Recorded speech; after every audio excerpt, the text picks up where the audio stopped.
मौजूद थाओ तुम्हें पछे निज मातृभाषा चुलिके जाओ।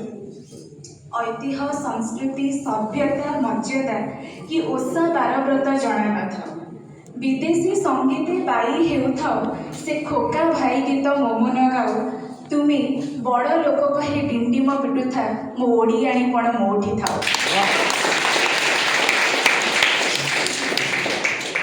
परिचय भी मो शाश्वती प्रियदर्शिनी लोक प्रशासन विभाग उत्कल विश्वविद्यालय छात्री और ता सहित साहित्य को अहरह भल पाउथिबा खूब खूब खूब साधारण झील आज भाविकी आसी समय को अल्प समय और सदुपयोग करी एक भावरी भरा कविताटी अनेक प्रशंसा सामि पारिथिबा कविताटी के मन दे शुणिबे आवेगरे निश्चय भिजिबे। पिता धर्म पिता स्वर्ग पिता ही परमं तपः पितरी प्रतिमा पन्ने प्रियंते सर्वदेवता अर्थात पिता धर्म पिता स्वर्ग पिता ही श्रेष्ठ तपस्या देवता प्रसन्न हुअन्ति सेठी एठी प्रसन्न होइले पिता। कवितार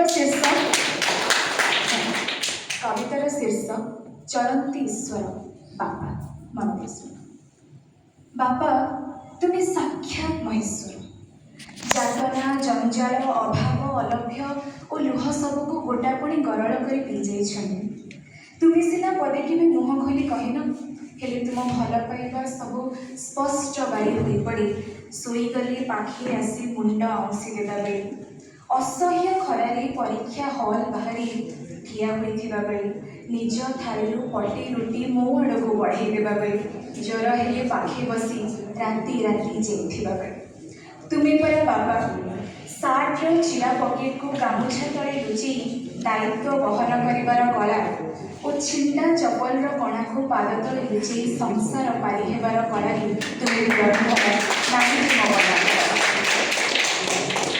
बाबा तुम्हें मर्त्यर चलंती देवता मो स्वप्न कोणार्कर मुंडी मारिबाकू तुम मुंड छाल तुंडरे मारी खरा वर्षा शीत सबू बाबू मो स्वप्न सबू पूरा कर लगी पड़े मु अनुभव करिछि तुम्हें एक अष्टम आश्चर्य मु अनुभव करिछि तुम्हें एक अष्टम आश्चर्य मो पई भूमि रो घुमा जाई सब किछि तोली दे आनिपार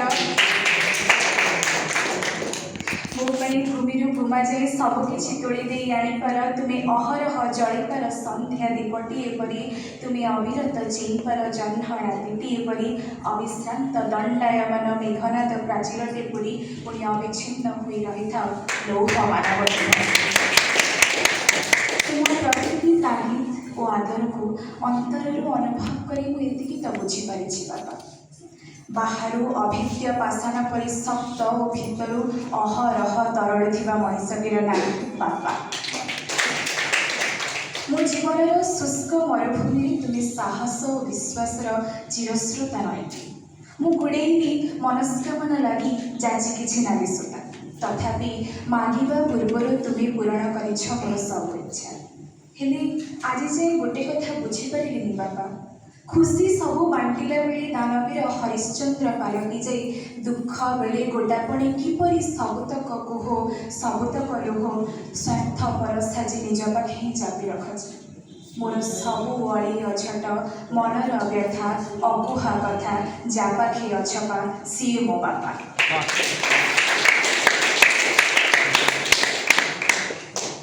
बापा मो अधैर्य मनर धैर्य जे तुम्हें शांतिर पहली परस तुम्हें पाखरे थिले बजार सब कंठी मोर मेलार सब खेलना मोर सरगर शशि हाथ में मोर सबुतक हस ओठरे मोर भाविले खूब आश्चर्य लगे बाबा जो मनीषटा निजक अवहेलार परिधि भितर बांधी दे चारि हल जामा हले जोता को धोई सुखे 12 वर्ष काटिदेले सी किंतु तेरे अवहेला करना बंधु बांधव झील झीआणी की बाहा पुआणी 12 भार ब्याग दे आसगले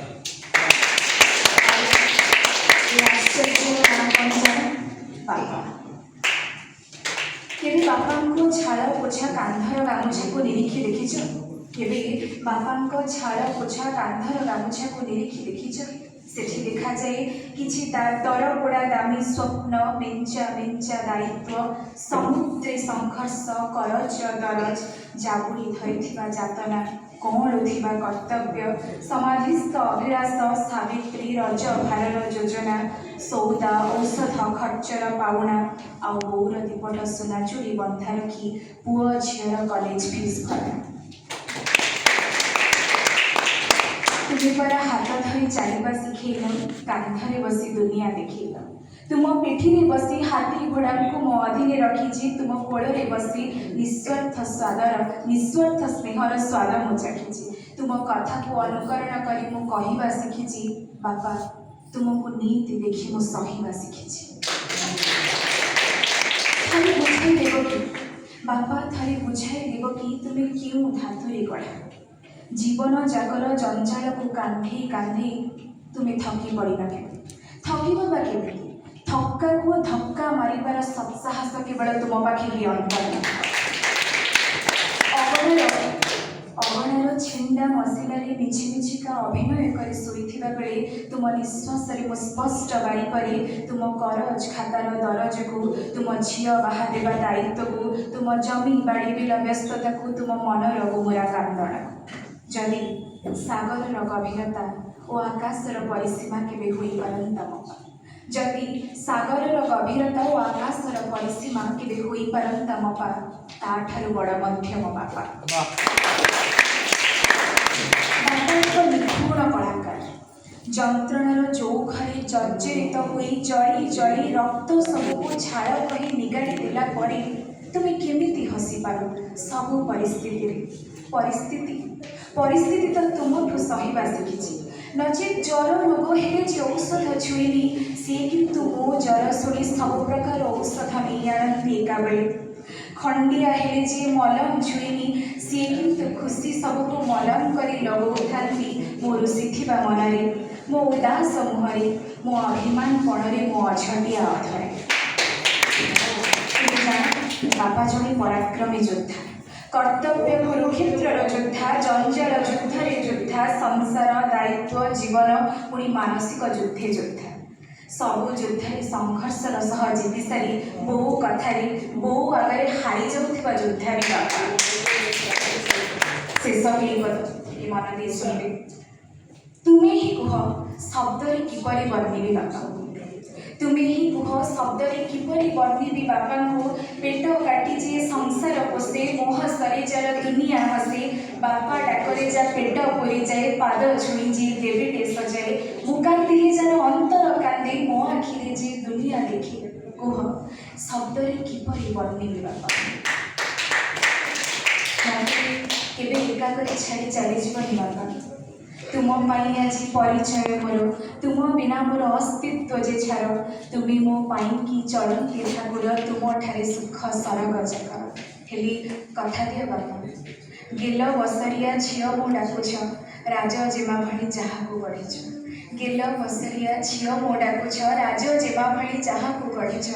କରିବନି କେବେ ତାକୁ ସାତପର, କରିବନି କେବେ ତାକୁ ସାତପର। ବାପା ତୁମେ ଚଳନ୍ତି ଈଶ୍ୱର। ଧନ୍ୟବାଦ।